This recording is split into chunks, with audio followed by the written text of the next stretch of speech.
Ғалымбек пен тамшы.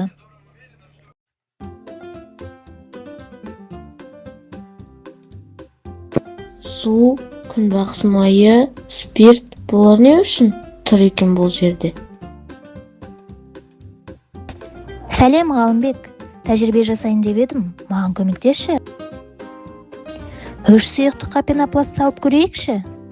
Алақай, батпайды екен. Ермексазды көрейік. Батып кетті.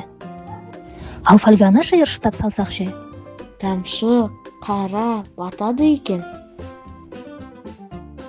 Қағазды қара, су сіңгенше қалқып жүреді екен. Керемет! Тастарды қара, барлық сұйықтықта батып кетті. Сонда қандай қорытынды шығарамыз? Заттардың тығыздығы сұйықтықтың тығыздығынан көп болса, батады, ал аз болса, қалқып жүреді. Бұл сұйықтықтардың да тығыздығы әртүрлі.